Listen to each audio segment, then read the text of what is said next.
With the peptide theory of aging, we know that the human body makes its own bioregulator peptides really, really well when we're young. And like so many other things, we don't make them as efficiently when we get older or when we get sick or when we're under undue stress. The peptide theory of aging that was put forward by Professor Cavinson, it's wildly simple, but if you have any understanding of human physiology, you understand that those 12 hallmarks of aging will also impact the peptide theory of aging and vice versa. So all of these things are intertwined. It's not an either or. This is Doctor Talks.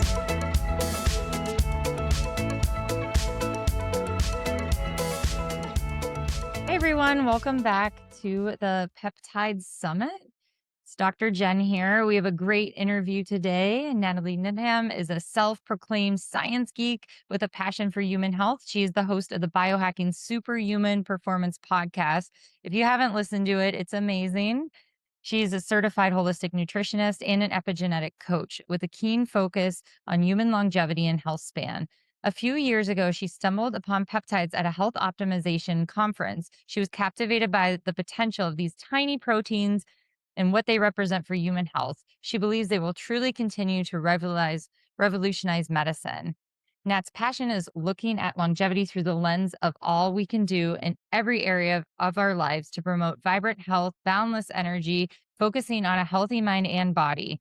She works with clients one-on-one, manages two large and growing communities, and speaks frequently at international conferences on the regenerative powers of peptides and peptides bioregulators. Welcome. Thank So excited to you. have you. Thank you so Yes, much. you are the go-to for peptides and bioregulators, and we are so happy to have you here today. Oh, well, thank you. It's an honor to be here. I really appreciate being here. Thank you. Yes, of course. Well, let's dig right in to the meat. And well, maybe first, before we dive into bioregulators, you said you just discovered peptides at a conference and you were like, what are these? Because I think this is what happens to everyone. You hear the word peptides and people think of collagen peptides, and you're like, no, it's more than that. Yeah, no, it's so much more than that. And it is, and it's truly like, I think they had been mentioned to me a couple years before by someone who wasn't particularly, he wasn't very committed, right? He kind of went, oh, and have you heard about these things called peptides? And I'm like, no, I haven't heard of them, right? And then, but then I was at this conference and if people have heard me speak before, they probably heard this story, so I'll keep it very short, but I was tired and I needed to sit down and I literally found a chair in front of a stage and there was a guy standing there talking about these, he was talking about whatever and he said a few things that just really caught my attention. And then next thing you know, I'm on the edge of my seat going, "Wow, did he just say that? Did he say that?" And at the time he was talking about, I think the peptides he talked about BPC-157, he was talking about melanotan 2, and he talked about apidolon. And the apidolon, he was talking about that old people study that Cavinson did way back. And and by the end of it, my jaw was on the floor. I'm tapping the guy's shoulder in front of me going like, "Is this guy for real?" Like, I didn't know who he was. I'm like, it's like, "Is he making this up?" And the guy turns around to me and he turns out this guy owned a compounding pharmacy and he's like, "Oh yeah, no, this is real. This is the future of medicine." And I just like from that day on, I was kind of obsessed. It was just I tried to step away from the shiny new toy and I just couldn't. I kept getting drawn back and drawn back. And at the end of the day, it's become the thing that I talk about the most that I'm, and in a as much as I think that it's really important for people to keep in mind that these are very powerful, they're a very important tool, and they still, even as powerful and magical and amazing as they are still part of the toolkit. But I think a very important, they can be a real mover of the needle, as it were, because it's working, because they work with the body because they are fundamentally native to the body. So this is one of those things where we're not bringing in a medication that's designed to block a pathway or amplify a pathway without, and kind of very often what happens with drugs, which can be the negative, is they're very effective at blocking or amplifying a pathway, but they don't really concern themselves with the fallout. And sometimes they prevent the body from having its own checks and balances in that it all generally has in place, right? So for example, if you look at exogenous growth hormone, you introduce exogenous growth, like synthetic growth hormone into the body. And the body at some point, because it has negative feedback loops to produce growth hormone, your body will at some point say, okay, well, we've got enough. We can stop making our own. That's a problem because then you like you kind of can't come off the stuff. Whereas there's a category of peptides called growth hormone secretagogues that stimulate your body to make its own growth hormone. And in that case, it leaves that feedback loop kind of intact.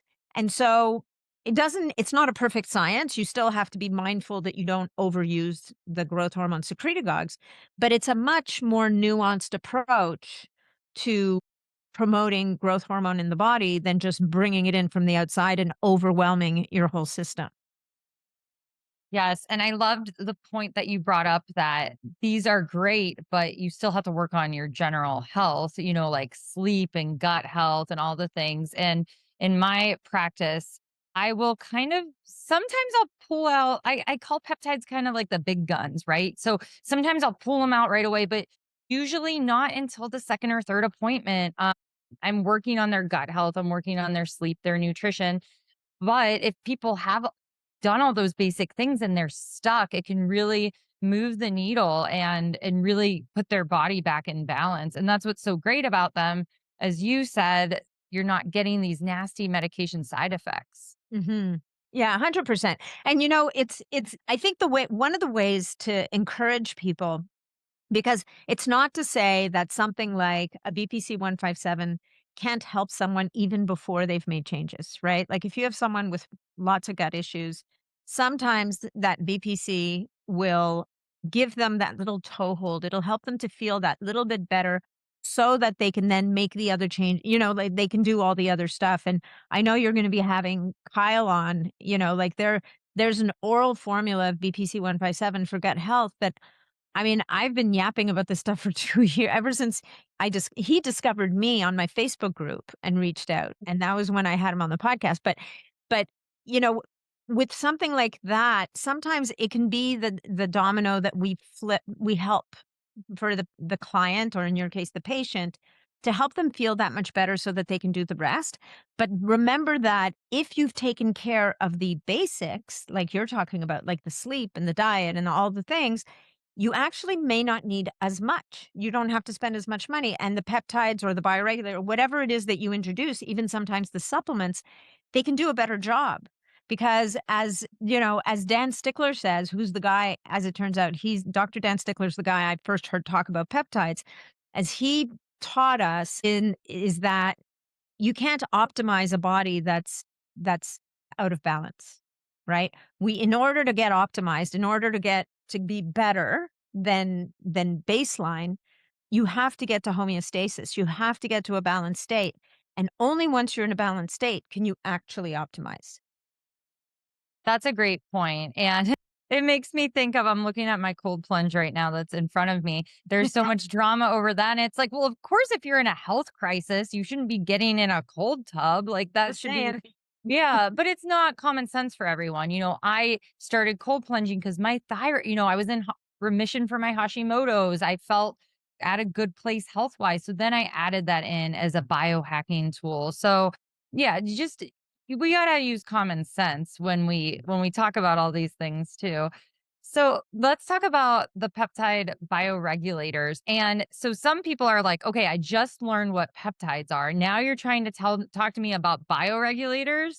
Because that happens a lot. Yeah, I know. So they're not that different. You know what, guys? Think of a peptide only littler. So a peptide is, as you guys know, a peptide is a protein that is 50 amino acids or less in length, right? The bioregulator is a peptide that is a protein that is less than 50 amino acids. However, in the case of the bioregulator, it's at most 4 amino acids and as few as 2 amino acids. So these are really teeny tiny messaging proteins, and they're not. And whereas the BPCs and the CJCs of the world are messengers, right? So they're chemical messengers. They attach to receptor, they initiate a cascades. They may even through that receptor influence the expression of genes. What the bioregulator is able to do, because it's so tiny, is it is able to get across the cell membrane. It is going to use a transporter, but it crosses the cell membrane. It gets into the nucleus of the cell and it actually binds to your DNA. And by binding at a very specific site on the DNA, it'll upregulate the production of proteins, which helps us with rejuvenating and restoring function at a cellular level in specific tissues, glands, and organs. So, but what's interesting is I know that you presented at A4M on GHK copper, which is everybody's favorite peptide these days. There's a lot of people that believe that it should have been classified as a bioregulator because it's only 3 amino acids. It absolutely influences the expression of DNA, like a bajillion times over. And so, I always think of it as maybe it's a little bit of a thing like champagne where, unless the grapes are grown in a specific region in France, you're not allowed to call it champagne. The bioregulators were discovered, developed, and researched primarily by, or in leadership by a man by the name of Professor Kavinson from Russia, Vladimir Kavinson, and he didn't discover JHK, Lauren Picard did. So Yeah, isn't that funny? Because yeah, it's just the 3, but it's well known as a peptide. It's just, like, in that class, and the gene expression, the studies on how many genes it turns on and off is so cool, is it like and 1,000 or 4,000? Like I've seen both numbers bandied about. yeah, and it's around, like, 60 to 70% of our genes it, like, affects or something. It Wow. just has really high gene expression, and one thing that I feel like people are also turned off by peptides and bioregulators because there's like, "Oh, there's not a lot of research," and that's not true either. Yeah, well, I know Especially not for you're yeah, looking like, "No way." Well, I'm talking about when I talk to, like, conventional doctors that have yeah. never heard of peptides and bioregulators, they're like, "Well, a farm rep didn't come in with that." Right. Do you really wanna wait that long? Yeah, so the bioregulators are those tiny little proteins. They are able to influence genetic expression, so they're classical epigenetic switches, and you make them, like, your body makes them, and that feeds into Cavinson's theory, the peptide theory of aging, which is, we have all these different theories of aging, and there's probably truth to all of them, and certainly the hallmarks of aging is it's the leading theory right now. And, there were 6, then there were 9, and now there's 12. And probably by next year, there'll be 15. And ultimately, it's basically scientists elucidating how, at a cellular level, things shift in the human body that either cause aging or is caused by aging. Like it's a bit of a chicken or the egg thing. With the peptide theory of aging, we know that the human body makes its own bioregulator peptides really, really well when we're young. And like so many other things, we don't make them as efficiently when we get older or when we get sick or when we're under undue stress, whether it's chemical stress or emotional stress or, getting chased by lions or whatever. I was going to say saber-toothed tigers, but there aren't too many of those around anymore. So basically, the peptide theory of aging that was put forward by Professor Kavinson it's wildly simple, but if you have any understanding of human physiology, you understand that those 12 hallmarks of aging will also impact the peptide theory of aging and vice versa. So it's all of these things are intertwined. It's not an either or. The fact of the matter is when you bring up research, you look at bioregulators, there's probably more human research on bioregulator peptides than there is on any other peptide because for 4 decades, and maybe not it probably for 2 of those 4 decades, Cavinson had a blank check, carte blanche, thousand millions of people he could like run experiments on, and not evil scientist experiments, more like, this group's going to get polyvitamins, that group's going to get these bioregulator peptides, and let's see what their outcome is. And I think the other thing that's really interesting about the bioregulators is they're exceptionally good for people who are older, right? Because the bioregulator, that one of the reasons why the bioregulators have such a high safety profile is something that I mentioned earlier, which is homeostasis. The bioregulator is really working hard to bring you back into balance. It's not trying to push you into superhuman land. It's not trying to suppress anything. It's really saying, let's allow the body to self-regulate. Let's restore the ability of the body to self-regulate and to be in a state of balance. Yeah, and that's what makes it so unique. So the thyrogen bioregulator, that one you give it to hyper and hypo thyroid patients, and that's what's really cool. So Hashimoto's patients, Graves' patients, I can use this on, and that's different from other things.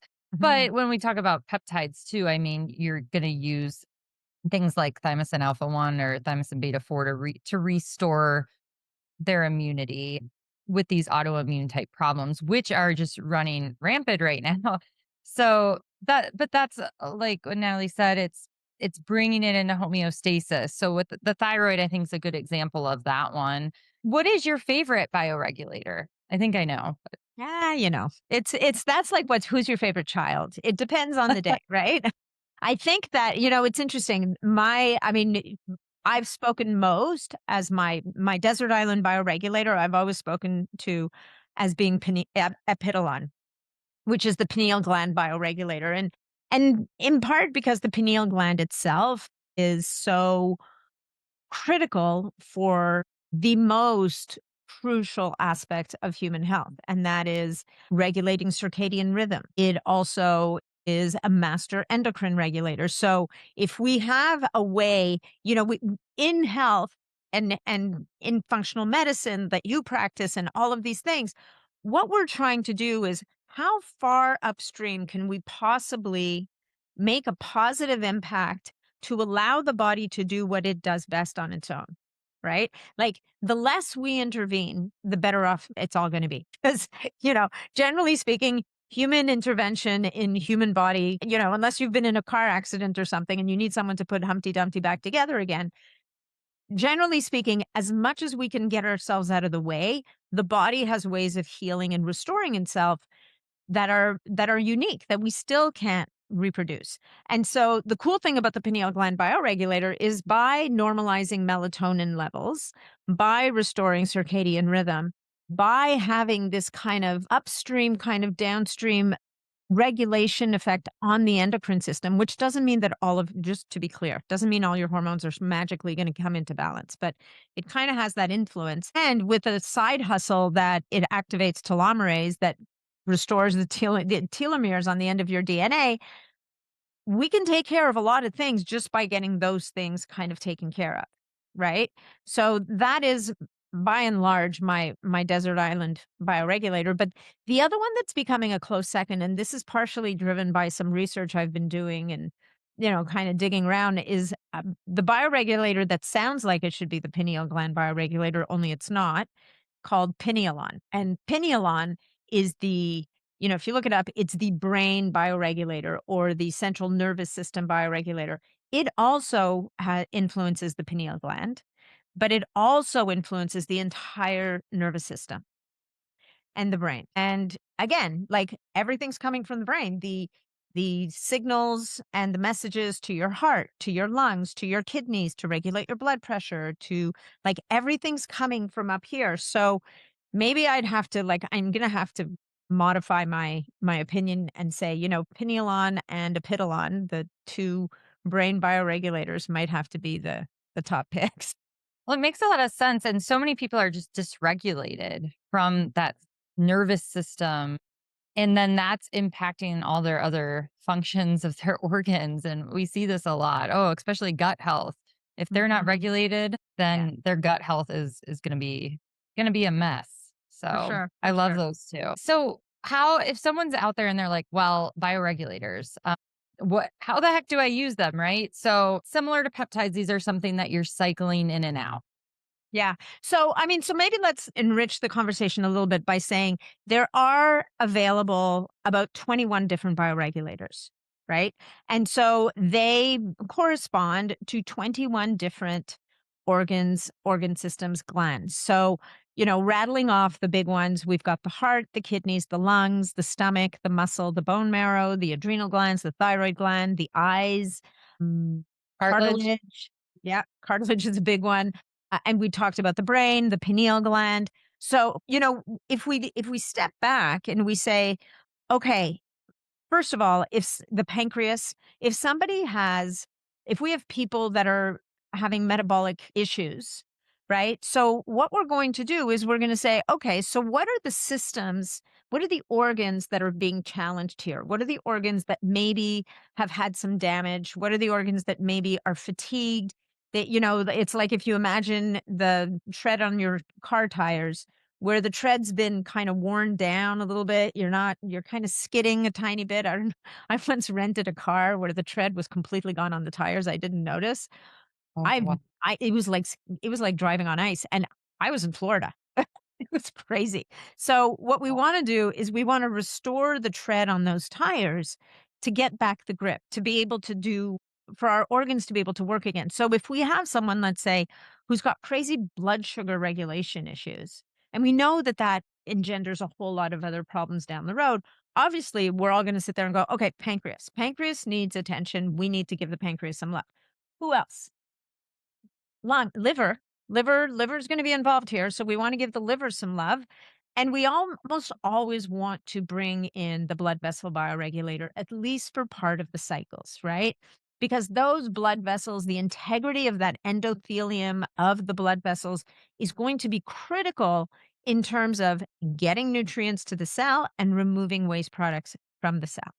So definitely, we wanna be looking at what's going on. So for example, another example might be, with cardiovascular heart issues or blood pressure issues. So again, I mean, the cool thing is for someone like you who's a medical doctor and you've got all the labs in front of you and you've got all the data that you need in front of you, you have a sense, okay, in this patient, are the kidneys involved here, right? Because the kidneys very often get forgotten when it comes to blood pressure, and whether they're a driver or they're suffering the consequences of high blood pressure, kidneys need some attention. We have the heart that needs attention. We have the blood vessels that need attention. Maybe that central nervous system needs attention. Maybe we need to pay attention to the brain a little bit. So we start to build these stacks, right? In a woman who's perimenopause, for example, and her hormones are all over the place, her ovaries are like, breathing their last gasp. They're kind of passing the baton over the adrenals, who are like, what are you talking about? Like, well, why me? Like, I've been carrying you for like a bajillion years and you're telling me I need to take over? So now we might say, okay, well, here we're going to give the ovaries some love. We're going to give the adrenal gland some love. The adrenals are going to be hanging on to the thyroid, dragging it down, saying, whoa, we need to slow down. So we're going to have to give the thyroid some love. And let's not forget what we talked about at the very beginning. Our master endocrine regulator, the pineal gland, is going to play a role here as well. So we're going to now start to build a protocol and stacks paying attention to all of these different pieces. And it's so cool, and I love how you described all of that because it's all related. All these organ systems, they pull on each other. If one's out of balance, like, help me get back into balance. And then most people get on medications or get on antidepressants or sleep aids, and it's just it never ends well. It never ends well. So I love how you explain that they stack because they're all leaning on each other, and all they want to do is get into homeostasis. And I know you've seen it so many times. Once your body gets back into homeostasis, it just breathes and Mm. it can work right. And this is where these methods that we use are not well received all the time in the conventional community because it's not through a drug company and whatnot, but and it's very unfortunate. So with these bioregulators, there's a more aggressive plan that you can do if someone has an acute or emergent situation, and then there's kind of more maintenance things. Can you go through those a little bit? Yeah, so I mean, so one thing I want to stress here as well is when you look at the research on the bioregulators, don't forget that very often they get used in conjunction with conventional treatments. So we don't want to throw away the baby with the bathwater here. There is value to modern medicine. Like, there is. The problem is when you use it as the only lever, you leave yourself exposed to real trouble. So I don't I wanna say that because in a world where you have someone who really has major medical issues going on, you're going to want to bring all the tools to bear. But the difference might be that you're not saying to someone you're using a PPI for the rest of your life because that's your solution, right? You might say to them, "Look, you've got a bleeding ulcer. We need to change the environment of your stomach for a little minute while we get repair done, and then you're coming off that thing, right? Like It's a PPIs have great been point. right? PPIs are have been demonized for good reason, Yeah. but they actually do have their place. So Yeah. in a more in a situation where you really have something going on, you might use the bioregulator for 30 days at first, or you might use it for 60 days. You might, instead of 2 capsules a day, you might use 2 capsules twice a day or 3 times a day. This is where the use of bioregulators, I feel, has a lot more art and nuance to it than it leaning only on science. Whether it's because we don't have the data or if it's because it's allowing for different people to respond differently and for the physician to really look at the patient and say, okay, what do I think this person needs? Where do I think we can really support them and help them? And so that 1 to 2 months of intense course. And then what they might do is, you start to see the needle moving, you start to see things kind of coming back into balance. And now you might say, okay, let's let you fly on your own for a few minutes here, and let's do like little 10-day pulses every month to see if just giving that stimulus for 10 days and then stepping away for 20 and 10 days and stepping away for 20 can help to those results to kind of stick. Yes, absolutely. And then in the long-term studies that they did in Russia, this was something that they continued all year round, right? When they were using the epitalon? Well, so again, it depended on the study, right? So I think that and the funny thing, well, the interesting thing is about the Russian work is that some of it was really well translated and some of it wasn't well translated. Like, for example, there was a lot of confusion around dosing of the synthetic epitalon for the longest time. For the longest time, you had people running around saying it's 10 milligrams a day for 10 days or 20 days. And as it turns out, it's not 10 milligrams a day of the synthetic, it's 10 milligrams a day of the biologic, which is not nearly as concentrated. If you're talking about the synthetic, it's actually 100 micrograms a day, which is 100 times less than the 10 milligrams. So when we look at what they did in some of those studies, in the old people study, and I call it the old people study because that's what they called it, to be clear. I'm not calling anybody old. I'm just saying what they did is it sounds like they gave them the like epitalon continuously for 2 years and then checked in at 6 years and at 12 years again. And the group that got the epitalon had a way lower mortality rate. I believe it was 44% lower mortality rate than the control group who had been given polyvitamins. So everybody got something. Nobody knew what they were getting. One group was getting epithalamin, which is a very specific extract of the pineal gland that is an intramuscular injection. And in that case, it may have been 10 milligrams, but it's a product that we actually don't see outside of Russia. Whereas the control group, who were getting also an injection of polyvitamins, was, but both groups, it was a 2-year stint, and then they were followed to see how they fared after 6 years and then after 12 years. And then that study was repeated with elderly people, unless the first one was elderly and the second one was old, whatever. The second one was 75 to 85-year-olds. And those people, he only followed them for 6 years because, of course, they're much older. He didn't really expect them to live that long. And the first group got the polyvitamins. The second group got just epithalamin, which is the pineal gland bioregulator. And the third group got the epithalamin and thymolin, which is the thymus bioregulator. And that third group crushed it, right? And so he wasn't, and it's impractical with humans to see what the longevity is because we just live too bloody long. So what he was looking at is mortality. Can we reduce the mortality rate by administering these compounds? And so the control group had an 88% mortality rate after 6 years. So they were pretty much out of the picture. And these are people living in fairly harsh conditions, in Siberia or something, which, Siberia is a beautiful place, don't get me wrong, but they were not living an easy life. And then the Epidolon group did better, and the exact numbers are escaping me at this very minute. I apologize. But the guys that did the best were the people that got the epithalamus, the pineal gland bioregulator, and the thymus bioregulator. And it makes sense, right? Because look at a lot of like the newest hallmark of aging, inflammaging, is inflammation of the system. This is dysregulated immunity. And so if we can keep our immune system happy and balanced, we're gonna do better in every way, because that low level inflammation, which is a dysregulation of the immune system, is ultimately what's being linked to metabolic disease, neurodegenerative disease, like cardiovascular disease, all the things.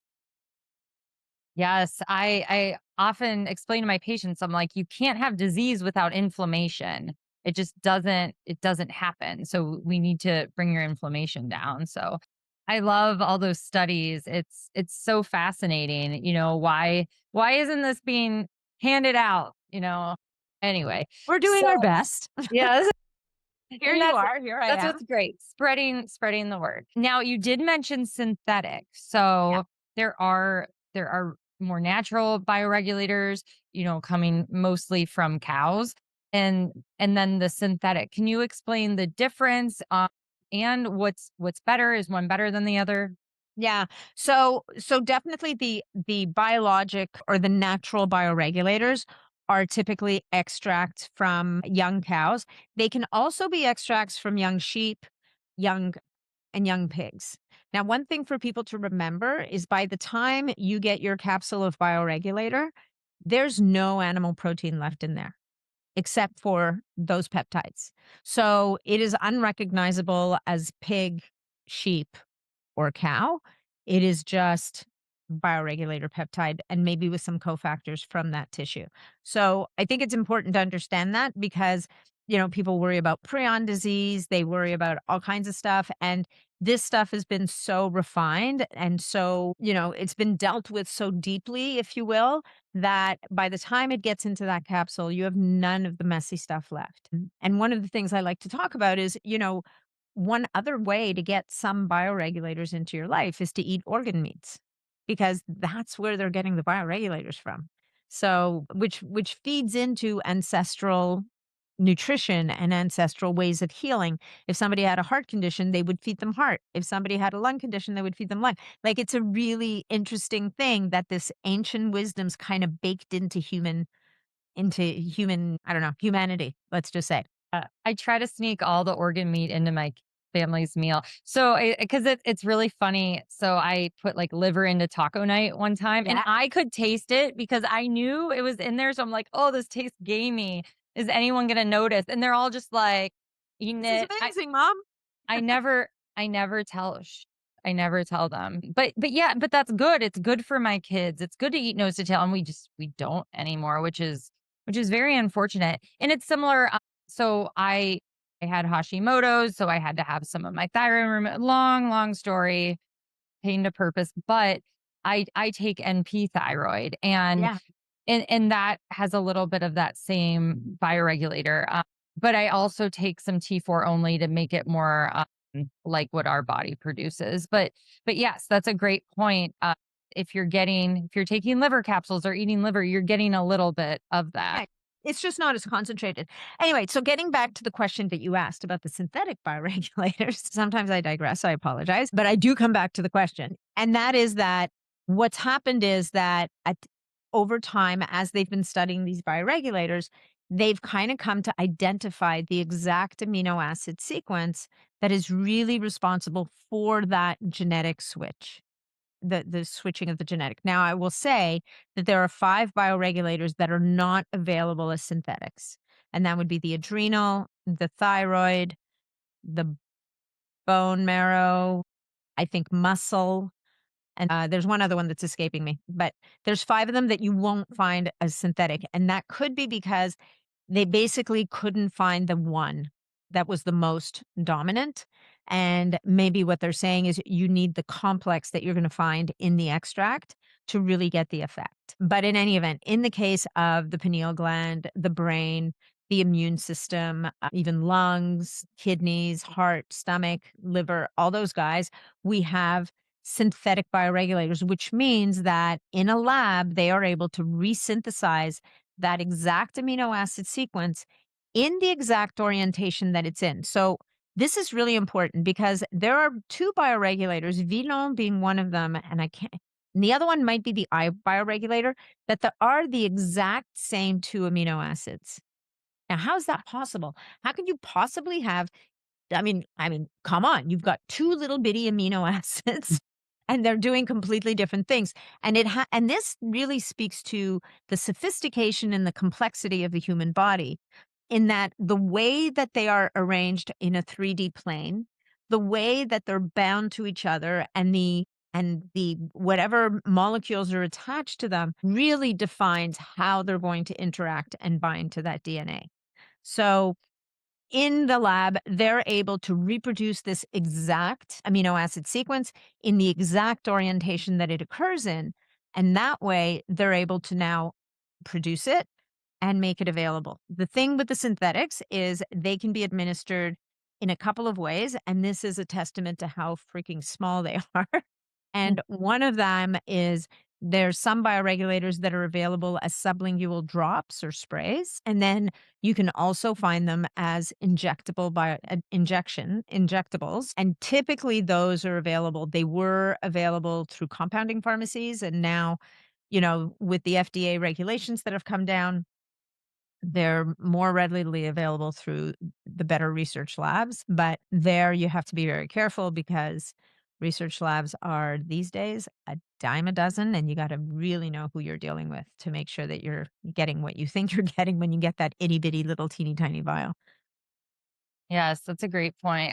When you were talking about the bind, how they're folded together, it's kind of like when you fold your hands one way and hold hands with someone one way, and then it feels awkward, and then that feels good. But it really is amazing how these affect our body at such a molecular level with the epigenetics. And if people are listening, they're like, oh, this makes me kind of nervous. Well, you can turn your genes on and off by your diet, by Your stress. thoughts.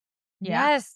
Yes. So this is a good thing. All of these are good things. It's not just biohacking either. It should just be looked at as getting your health back into homeostasis because we live with so many stressors, so many toxins. You almost have to work at it. I mean, this is like a job Yeah. to get Yeah. your You health. do. You do. And you have to take care of the whole machine, right? And don't forget about, we were talking about this before we started recording. Like, don't forget about your spirit and your thoughts. And this is going to sound woo, humor me here for a second. But, if you think about how there's actual clinical research that shows that being like your thoughts and your feelings can actually suppress your immune system, like being incredibly stressed or being angry too much can have a negative impact on your immune system. People have actually measured this drop. And so, not that we ought to walk around being Pollyanna positive, even when our life could be a whole lot better sometimes, but there's any work that we can do to help ourselves to be more resilient, to help ourselves to live in the present, to live in gratitude in as much as it's possible for us is going to put us in it's a little bit like what we said earlier. If you can get into a balanced state, everything else you do is it's going to be amplified, right? So not to go too far over to the woo side, but I just think we mustn't forget that piece. Absolutely. That's so true. And one quick question to wrap up about bioregulators. What about side effects? Are these products something that, you see a lot of side effects in, or should we be worried about that? Thank you. That's a great question. So the short answer is, And as much as I never, ever, ever say never, and I will not say never even now, I haven't seen a whole lot of issues here. Like, I just haven't. The worst thing I've seen is it doesn't work, right? So people will come back and say, "Well, it didn't work." And I'm like, "Okay, what else are you doing?" Right? Are you just using this as the one thing that you're hoping is going to move the needle for you? And look, I get it. There are a lot of people out there who are desperate for answers and for solutions, and they're working really hard. And we want to grab onto something like this and say, this is going to be the thing that's going to fix me. So understand that this is still, although it's very powerful, it's a powerful piece of the puzzle. It has a relatively really good safety profile simply because of that, what we talked about before, about it really working towards bringing you back into balance. What I have seen on occasion is sometimes it can be too much for someone. So they have to start at a lower dose. Or for someone with a lot of autoimmune issues, sometimes, and I know that in Russian, I learned this from people who worked with Russians, and that is that they will sometimes start with the synthetic bioregulator instead of the biologic, simply because it's simpler. You just have the amino acids. You don't have any of those cofactors. You don't have anything else kind of getting into play. And so maybe for someone who has a very sensitive system, it's also easier to titrate, right? It's easier to do even less.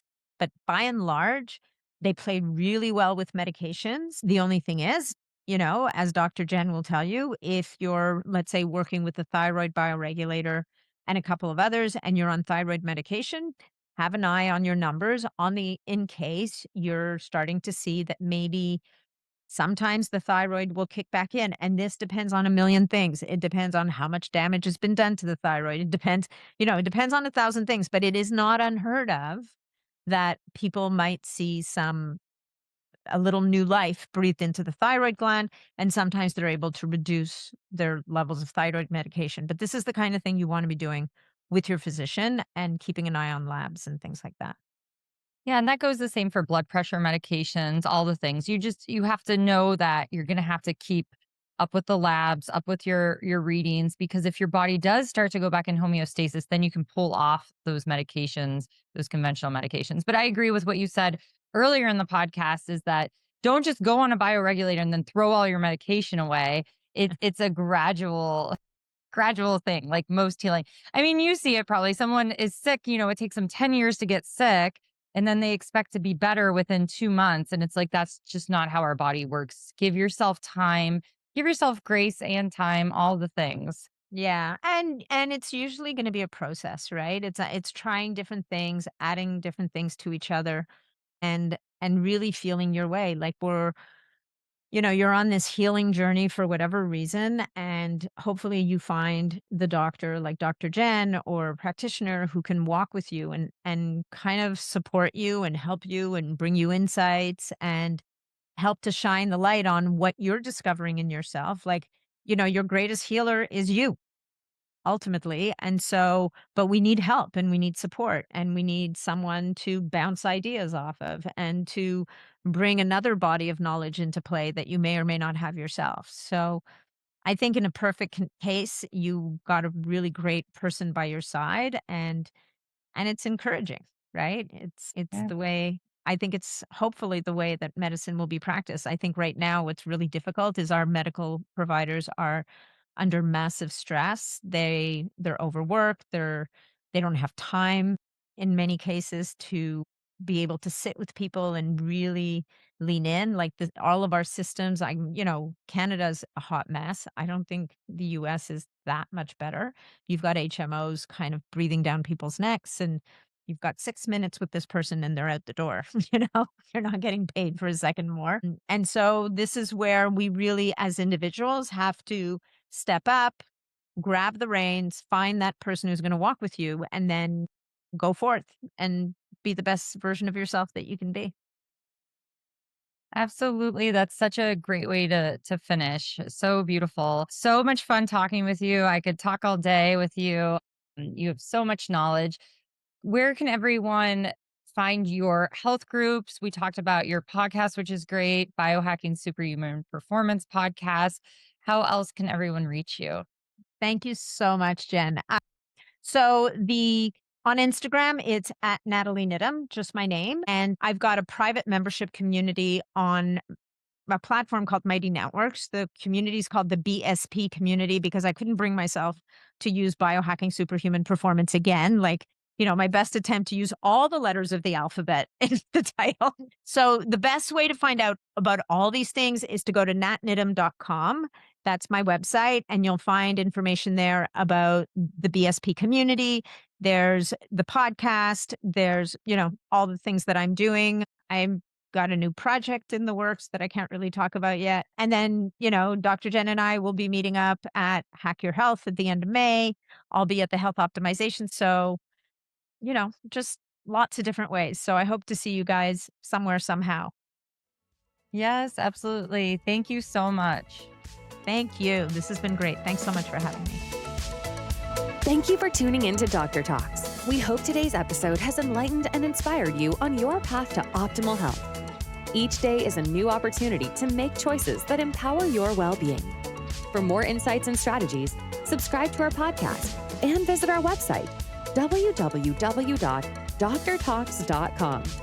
Stay connected, stay healthy, and join us next time on Dr. Talks, real talks from real doctors on the issues that matter to you most.